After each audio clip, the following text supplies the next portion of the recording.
Everyone's Dr. DeCubellis here from Main Street Chiropractic. Today I am joined with Danny Glover from Skuddlebutts. Thank you for coming. Thank you for having me. Yeah, no problem. So I want to talk with Danny today because Skuddlebutts is a very well-known name in Downers Grove, but I wanted to make sure we kind of understand a little bit more about it. So first question for you is, tell me a little bit about Skuddlebutts' history. So we originally started in 1939. The guy who I bought the business from, Bill Gall, his father, Eddie Gall, started a little tavern over on Belmont Road in the train tracks in 1939, just serving bone-in or ham sandwiches at the bar over there, and kind of just expanded from there. It went through a number of different name changes. It was actually called Adolph's for a while. Then it was Keg and Beef. Then it was called Eddie Gall's. Then finally Skuddlebutts. They changed the name to Skuddlebutts in the 80s, and that property was bought by eminent domain in 2005, and we moved to the new location on Ogden Avenue here in 2006, and I ended up buying it in 2009. So it's been 12 years now and going strong. This year was a little bit of a hiccup, but everything's still chugging along. It's gone through a number of different changes, but we're happy to be carrying the history. Yeah, very nice. Yeah. Now, one thing with it too, let me ask you this though. First, what made you decide you wanted to purchase it? Like, how did you even become aware of it first? Well, I started as a busboy when I was 15 years old. And at that point, I had no idea that I wanted to be involved in the restaurant industry or as an owner. And I went through many different phases of life. I got into doing construction. I thought I wanted to be a police officer at one point. And I did get my real estate license, thought I was going to do some real estate. But I was still taking classes for a while, and found out that I really like to work with people. I really wanted to be in control of my own future and how much money I could make and how successful I could be. And I did really enjoy the restaurant industry. I liked working with people. I liked working with the community. And I expressed that interest to Bill Gall, who was my mentor. And fortunately, when I was 21 years old, he gave me the opportunity to buy the business from him. And here we are. That's a great story. That's pretty cool. I think one thing too is, for most Americans at least, we all have at one point worked or thought of working at a restaurant. And I think you're very right. It definitely helps with the interpersonal skills, and you get to learn, talk with people, and it's really nice. And then you just build those relationships. And I think it's very evident too, just with those relationships, the way it has kind of shown in the community, because Skuddlebutts is very well known and very well liked in the community, and you've definitely been able to extend that, which is awesome. Yeah. So tell me a little bit about, obviously this last year was much different. Tell me a little bit about what you kind of were able to experience from the community standpoint and community support the last year. Yeah, you're absolutely right. And with me being in the business that I'm in, it's allowed me to be very involved in the community. We have many relationships that we built up over the years through working with schools, PTAs, organizations, that we've really developed quite the name, and we've developed quite a number of relationships in the community, and that has turned into them also supporting us right back. We've supported these organizations for so many years that this past year with the pandemic and it really affecting restaurants super hard, people realized that, and people were very supportive. As you know, you were very supportive of Skuddlebutts and opening up a tab at the restaurant, and many of other people were also just as supportive. People were buying gift certificates and not even using them. They're like, we're just going to buy these and keep them around, but we still want to pay for our food today.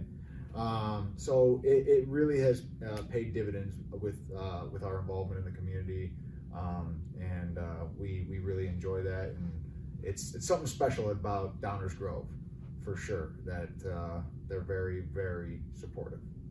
Yeah, I would definitely agree. That's been my experience being here too, and that was one of the reasons why I first wanted to reach out to you guys and help out is just asked some of our past patients and the people in the community like, what's a restaurant that you think that really we need to support? And your restaurant was one of the number one, Yeah. was the number one. Yeah. So that was really cool. I mean, to even get that support that early was just really really cool. So I said, this is definitely a place that we need to make sure that we all come together for. Yeah. So one thing with that though is obviously with the pandemic going on, part of Skuddlebutts business, not only is there going to be takeout and food, you can do that, but there's also catering. And catering kind of went away last year, correct? Yeah, it went away almost completely. But it did force us to kind of adapt and change the way we were doing things, and some of it for the better, some of it is going to stick around, I think, for a while. So as far as, we're built for takeout. Luckily we had that. We weren't a sit-down restaurant ever. Those people got really impacted, and I feel for them even more. But we are a takeout business, takeout and catering. So we were built for that. We still have done that. That end of the business has remained pretty flat, but we have built over the years a huge catering business, and a lot of it, as you said, is corporate. We do more at lunch than we do at dinner, under normal circumstances. So that end of the business has been severely impacted, and what we ended up doing is we started packaging up individually boxed meals and selling a whole meal in an individual box, so that we drop them off at a corporation or at the hospital or wherever, and schools, and they just hand out the whole box. So there's no cross-contamination, there's no people touching the food, and it's a microwavable safe box, and it's really taken off. So people have really enjoyed that, and that's really the only kind of catering we're doing, but it's a lot more work for us at the restaurant, and there's not as much of it because most of the people are working from home. Schools haven't been in the schools, so we haven't done any school lunches. So there's a number of things that have really negatively affected us, but luckily we've been able to capitalize on some of these new things that we've implemented, which like I said, I think are going to stay around. Well, and that's part of it too. Is they always say adversity is the creation of innovation. So that's definitely a great way of innovation there too.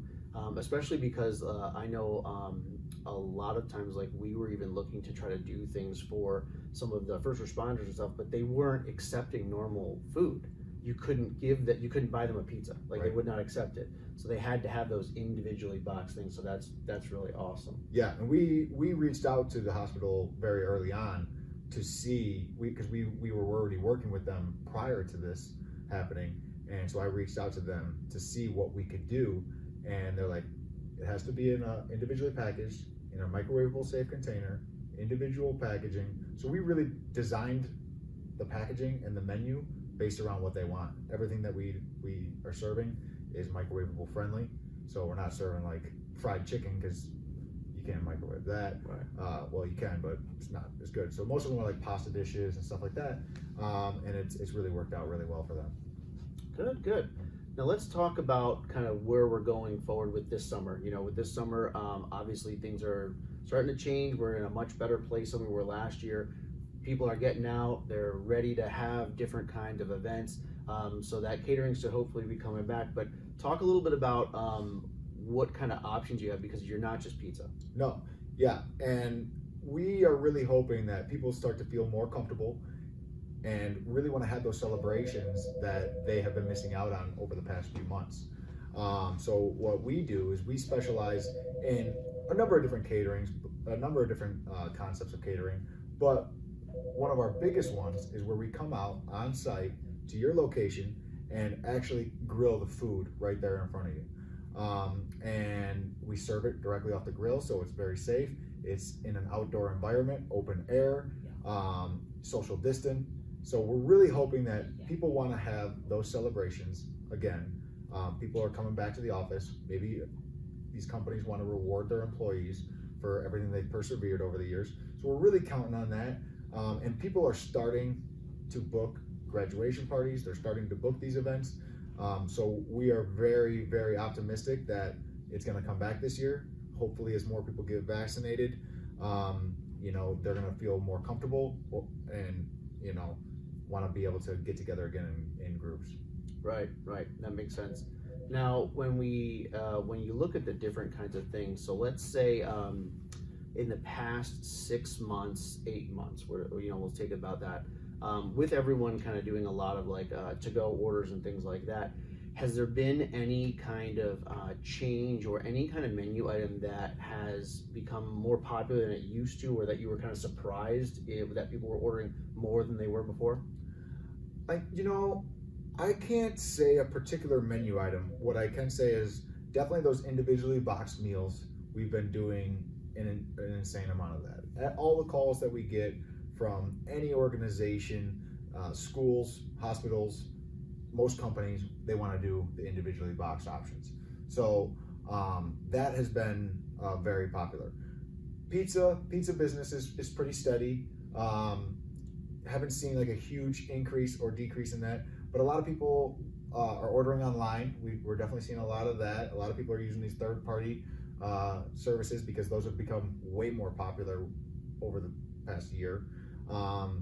And another thing that people are starting to really catch on to is our convenient drive-through window, which not a lot of people know about when they drive by because it's in the back of our building. But that was very beneficial during the course of this pandemic because it eliminated people having to come inside and really made it as least contact as possible. But even in non-pandemic times, it's very convenient. Yeah, that's really nice, and I think that's something that most people don't know about. Yeah. Because even just in a normal time, you're driving, you got the kids in the car, you got to get everyone out, you got to go in. If you could just drive up and pick it up, that's like a game changer. Yeah. So that's really, really nice. Now, let's say someone orders and they want to do that. Do they have to let you guys know ahead of time they want to pick it up at the drive-through window? Yeah, they can order through the drive-through window, but all of our items are prepared to order, so it will take a little while. Right. So we always do call ahead orders. Definitely either call ahead or order online. Very easy to order online, and then it'll be ready in a half hour and pick it up at the drive-through window. Or of course we offer delivery. Right. Okay. Perfect. So next, I just want to say first, congratulations. Thank you. Big win. Now with that, obviously you're going to be spending some time away from the restaurant, but are we still going to be able to see you at Skuddlebutts? Of course. I don't plan to really change my schedule at the restaurant that much. Obviously I'm going to have some other duties, but I'm very flexible. I'm always on the go. Much of the stuff I can even do from my office at the restaurant. Of course, I gotta still pay the bills, so I'll be there. Right, Yeah. That makes sense. Well, is there anything that we didn't talk about that you wanted to kind of touch on, either about the restaurant or just kind of catering or anything like that? Sure. Well, like I said, we pride ourselves on being a one-stop shop for all of your party needs. So not only do I own Skuddlebutts, but we also have a sister company, Party People Rental. So not only will we come to your house and do the catering, whether it's cook for you on site or if you want to order by the tray, but we also have tents, tables, chairs. So we can do the whole party for you. We come on Friday, set everything up, come back, do your event on the weekend, and come back and clean it all up on Monday. So we're kind of unique. I don't think there's any company around here that does the whole thing. But it is a very unique thing, and most of our customers really appreciate the fact that they can just call me and it's done. Yeah, that's super helpful. Yeah. Instead of having to deal with multiple different companies Yeah. and multiple different people and coming out to deliver, having one place that you Yeah. can just do everything is not only convenient, but it saves time, which most people value time above everything else. So if we can save time and getting something we're already going to do, that just makes it so much easier. So that's a very smart idea. I like that. Well, thank you for coming out. Again, this is Danny from Skuddlebutts. Make sure you check them out. The contact information is going to be below, website, phone. When you want to order, you can either do it online or you can call. It's very, very convenient, so whatever works for you. And you'll be seeing Danny a lot around town, not only in Skuddlebutts. So thanks, everyone, and thank you, Danny, for coming out. No, thank you. I really appreciate you having us out here, and look forward to hearing from you guys.